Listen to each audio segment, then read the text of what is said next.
Okay, hello. Hi, everyone. Let's get started with the actual review. Okay, so I have about 21 problems to review. I'm gonna try my best to be as detail oriented as possible, but obviously there could be something that slips under the cracks. Um, just let me know. This isn't all encompassing. This isn't gonna be a photocopy of the exam, but it is gonna be pretty close as I can legally get, I guess. Okay. All right, let's begin. Okay, so first we have this integral set up here. This is not a substitution. We definitely have to do integration by parts. We'll let u be x since that will decrease. Du is dx. And we'll let dv be e to negative x dx. Excuse me, that means v is negative e to negative x. Okay, then from here we set this up as negative x e to the negative x, multiplying these two, and then doing the subtraction of this integral. So positive e to the negative x dx, which, you guessed it, will be negative e to negative x plus c. So don't forget u substitution. This was an instance of the u picking a U that would make the thing smaller. This is a good synopsis. Also, I don't think I said it.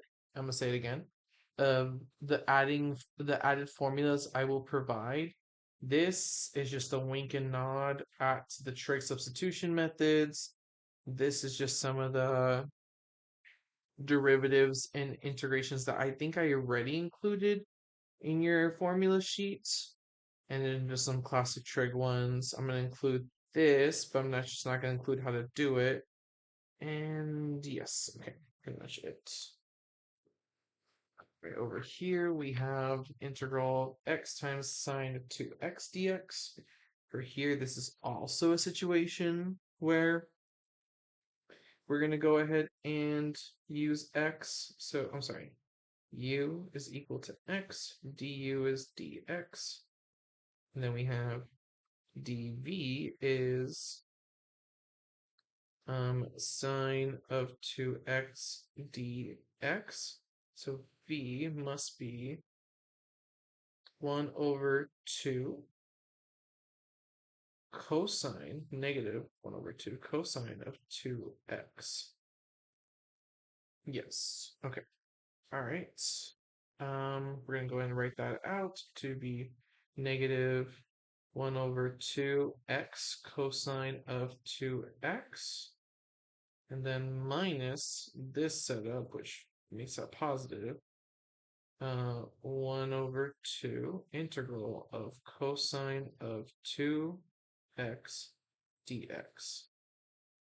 That just comes out to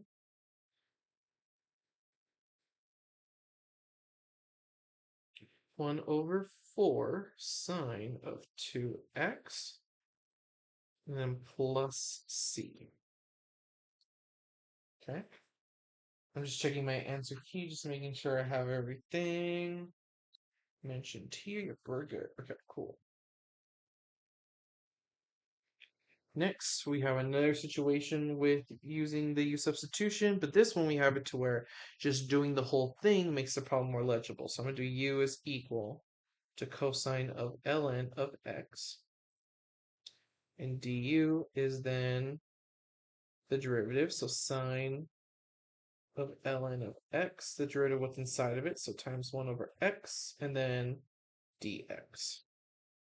dv is just going to be dx, and then v is just going to be x. So then we have x times cosine of ln of x. And then we have this combined, so minus, which I'm going to take that minus, and we get plus integral of sine of ln of x.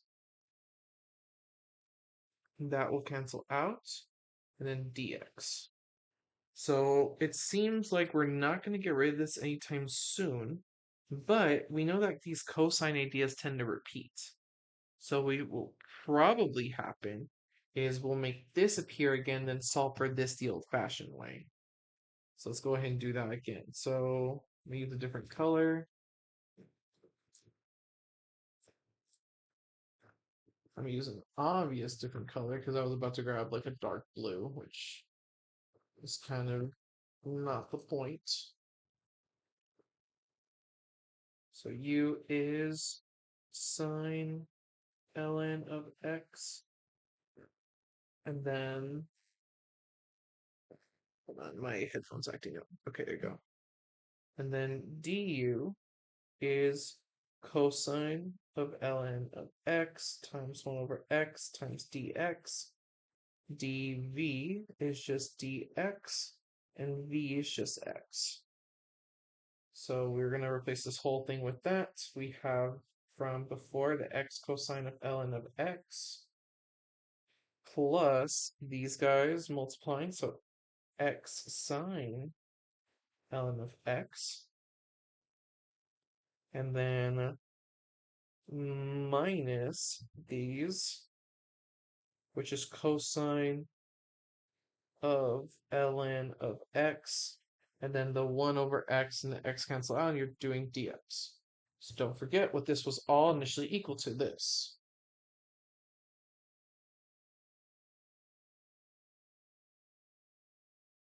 So we can add it to both sides and then just divide by 2 to get the answer. And then we need to go ahead and include a constant. So therefore, your answer should be x times cosine ln of x plus x times sine ln of x, all divided by 2, and then plus c.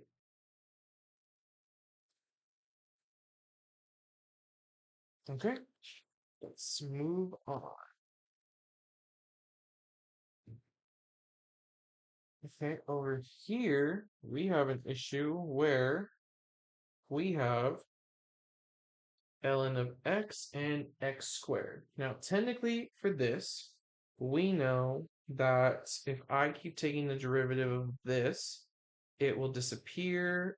Or will it disappear? Not necessarily, because I know derivative of this is 1 over x. The derivative of that then is going to be 1 over 2. And then same thing over here for 1 over x2. That's just going to keep repeating. So in this case, it's almost better to just treat one of them, take a shot in the dark, and see if the problem becomes more legible in that respect. So in this case, let's see. You can write it as here. So I'm gonna start to do it just a little bit.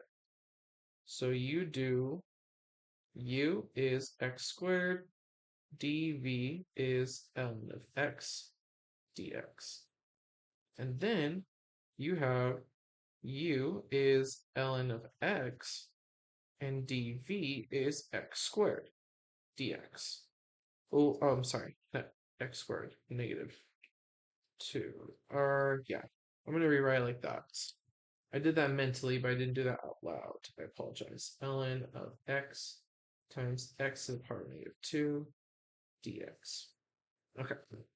So right here is kind of where we stop, actually, because remember the other step I said with integration by parts. You want to do a dv that isn't complicated and straightforward.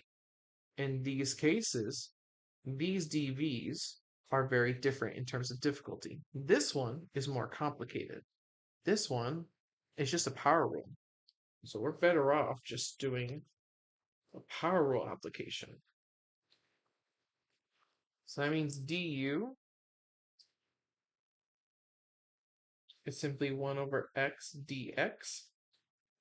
And then I'm sorry, not dv, v is the integral of this. So it's going to be negative x to the power of negative 1 dx.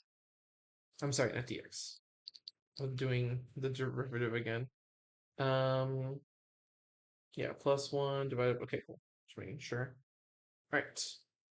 So from here, we can extend this to be the multiplication of those two. So negative ln of x over x. And then minus, that negative will sneak in, plus the integral of actually 1 over x squared dx, because these two will multiply. And then we know this guy, that's going to be minus 1 over, sorry, I was going to do u x, and then plus c.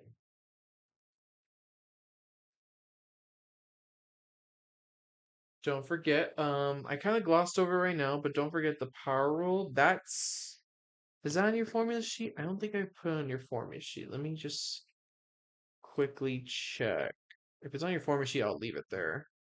But if it's not on your formula sheet, then I will just mention it right now on the off chance. It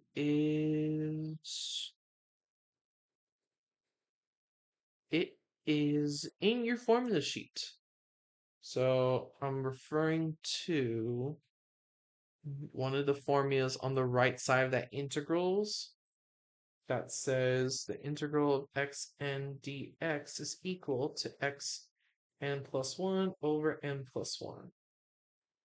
In this case, we know we can rewrite that as, let me do it in a different color, write that as x negative 2. So n is negative 2, so plus 1 be negative 1 over negative 1. And then the negative just escapes, and we can rewrite that as the bottom because it's a negative exponent. Okay. All right, let's do this one. Now, this one is our sign tricks. So those are going to be a bit trickier. But remember, I kind of just condensed it like here, odd exponent of the sine, odd exponent of the cosine. If we have the odd sign, then we can factor out one of them to be sine to the power of 4 of x. So, not plus, times sine of x dx. We're going to turn these into cosine. So when we do u substitution, its derivative will appear. Technically, we can rewrite this as sine squared of x squared sine of x dx. And then we rewrite this as, wait, I don't know why I did the parentheses. Integral of 1 minus cosine squared of x squared,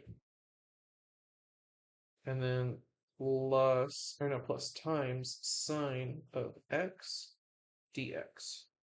In this case, a u substitution would serve me well here, where we let u be cosine of x and du be negative sine of x dx. There's no negative here, so I'm just going to take it out. Negative du sine of x dx. So we can rewrite this as 1 minus u squared squared, and then this will disappear into du, and then don't forget about the negative that goes in front. So then distributing this, we'll get u to the power of 4 times, times minus 2u squared plus 1 du. All of this is u to the power of 5 over 5 minus 2u to the power of 3 over 3 plus u. Force a habit to do definite integral notation. I'm going to go and do plus c here, and then we're just going to go ahead and plug in back u. So I have negative parentheses, cosine to the 5th of x over 5 minus 2 cosine to the 3rd of x over 3, and then plus cosine of x, and then close that and plus c. I think that's basically my answer. The only thing I didn't do was distribute that negative, but it's pretty straightforward.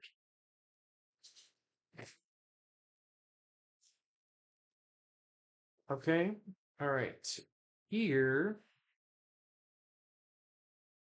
we have an odd cosine, so we need to turn this into, wait, hold on, let me see. So sine 4 of x. I kind of could just already do this anyway. I don't really need to turn this into anything. Um, because you can just do u is equal to sine of x, and du is equal to cosine of x dx. Yeah. Okay, well then there you go. You don't have to worry too much about this one, because at the end of the day it says odd exponents cosine factor out cosine and convert the remaining cosines. Oh, that's why I even messed up. I factor the remaining cosines into sines. Well, the sine's already there. So you can literally just do u to the power of 4 du. That's just u to the power of 5 over 5 plus c. And then plug in back u. Sine to the power of 5 of x over 5 plus c. All right. Last one. Here, I'm just double checking my answers. Okay. Here, now we have an issue where we do have to take out the remaining cosines. So sine squared of x, cosine squared of x, and then cosine of x. Turn that into dx. Sine squared of x, 1 minus sine squared of x, cosine of x dx. Using the same thing, u is sine of x, du is cosine of x dx. So that means you have the integral of u squared, and then times 1 minus u squared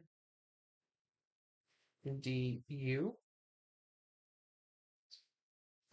Distribute the u squared to be u squared minus u to the power of 4 du. U to the power of 3 over 3 minus u to the power of 5 over 5 plus c. And then the last step is to plug in back u. So sine 3 of x over 3 minus sine 5 of x over 5 plus c. Okay. All right. Hopefully that's been up to speed. I think that's the last. No, we have one more where we have both of them are odd, which means you can do whichever technically, but we should see that because we have a singular cosine already handily out, we could just replace it.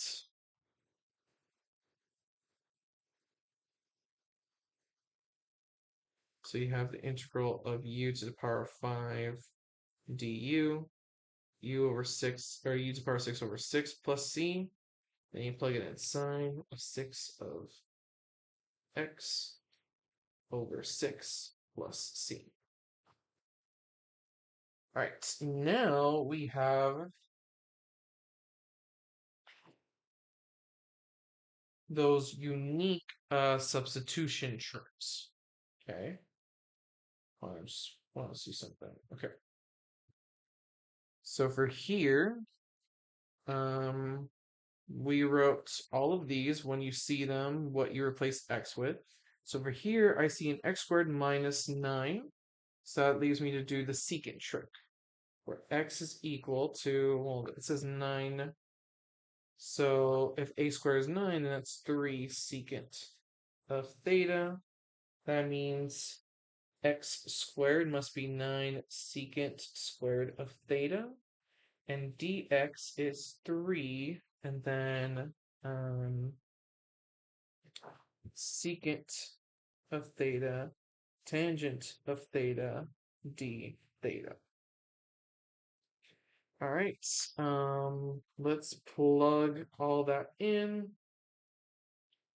We have on the top 3 times secant of theta, tangent of theta, d theta, over x squared, which is 9 secant squared of theta, and then the square root of 9 secant of theta minus 9. Okay. Well, from here, oh, yeah, and the d theta is here. Okay, so from here, we can cancel out one of the secants already, and that just goes to 1 over 3. So 1 over 3 tangent theta over secant of theta. And then this, the square root of 9 can escape. Secant squared of theta minus 1. That's going to become, this is all just going to become tangent. So tangent, oh, I forgot d theta, over secant of theta, tangent of theta. That's canceling out. And because you have 1 over secant, you could just write that as cosine of theta. And then cosine of theta is sine of theta d, or not d theta, I don't know I was going to do d theta. But then you have to plug in back theta. So that's where the reference angle comes in. This tells me that secant, which is hypotenuse, over adjacent, over adjacent, which is 3, is like this. And then sine is opposite over hypotenuse, so we just do Pythagorean to get x squared minus 9. So the full answer is 1 over 9 times the square root of x squared minus 9 over x. Oh, plus c. Excuse me. All right, we're just going to double check. Yes, that's correct. A lot of this, guys, is going to be puzzles. How are you doing the puzzles? Are you making sure you're remembering all the tricks, factoring out, things like that? We are going fast. And it's one of those things where it's kind of not up for a debate to go fast because these are heavier problems. So a lot of things are implied. Okay. Obviously, it doesn't mean I'm gonna like try to make your test chunky like that, but it is the nature of the beast. All right, let's go over here. We have 25 minus the x squared. So our trick.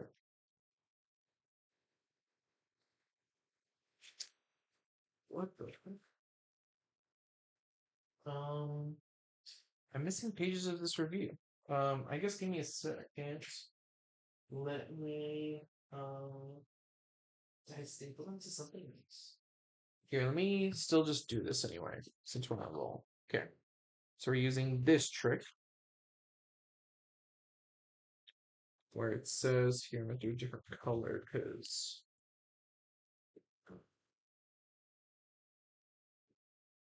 we're setting x to be it says a, so 5 sine of theta.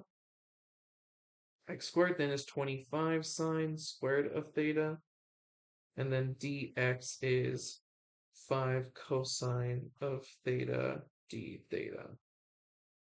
So we're going to plug all those in. We got the x squared on the top, so 25 sine squared of theta.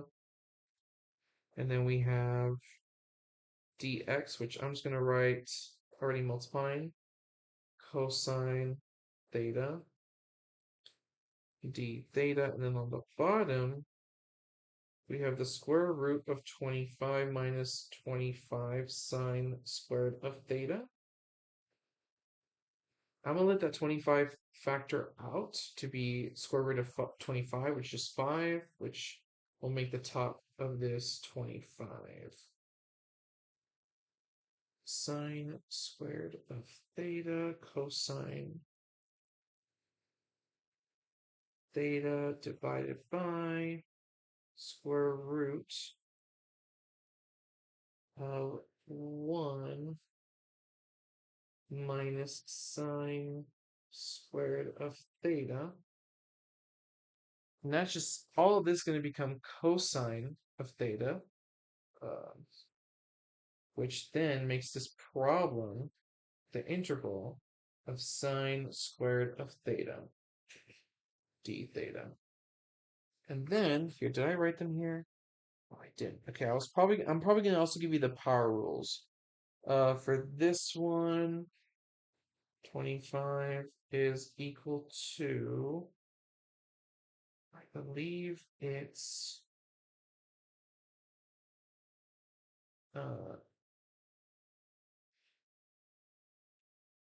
cosine of 2 theta. But I do generally forget. I might as well just not stumble and look for it. 1 minus over 2 d theta. Okay, well, in that case, you factor out the 1/2, but then you basically have the answer at this point. You'll have 25 over 2 parentheses theta, and then minus sine of 2 theta over 2. And then from using sine of 2 theta, you have, what is it? Hold on, this one I do want to try to remember. So double angle formula.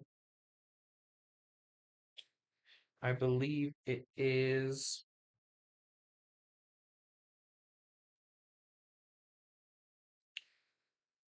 2 sine of theta cosine of theta over 2. Let me just double check that because I know with the solutions I did that kind of fall out. So everything. Yes. Okay, cool. All right, that cancels out. You're left with one final expression, 25 over 2 theta minus sine of theta cosine of theta. So we have sine of theta, and we have theta technically, but we don't have cosine of theta, so we have to do that reference triangle. There's no way around it. So it's opposite over hypotenuse. This is going to be 25 minus x squared, square rooted. And we have the final answer now. So it's 25 over 2 times sine inverse of x over 5 minus x over 5 times the square root of 25 minus x squared over 5. You can distribute, oh, and then plus c. You can distribute if you want. But really, if you just wrote the answer like that, I would give you full credit. I don't see why not. The only time I remember being like a stickler about like all the different transformations is if you're doing your homework and they give you some kind of formatting issue or formatting nonsense. Okay. All right. This one is no, it's a secant one. So we're doing x is equal to 2 secant of theta. X squared then is 4 secant square root of theta, and then dx is 2. Did we do this one? Let's see. 2 secant of theta tangent of theta d theta.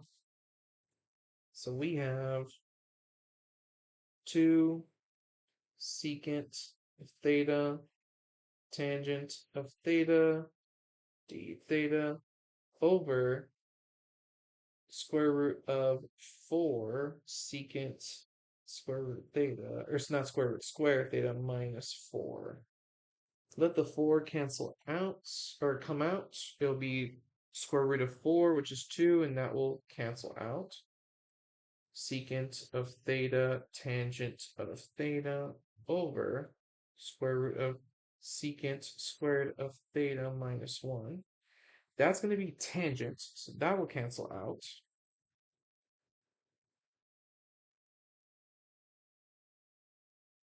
And the integral of secant is ln of secant of theta plus tangent of theta plus c. The last thing we need to do, though, is figure out, or technically we don't need to figure out secant, but we need to figure out tangent.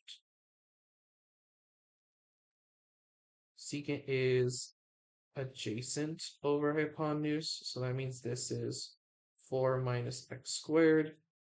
So tangent is opposite over adjacent.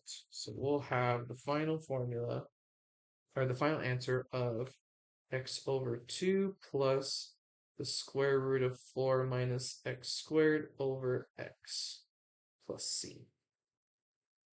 Right. Let me double check. Um, and hold on. I think, did I make a mistake? Let me see. Or maybe I made a mistake here. Secant is x over 2.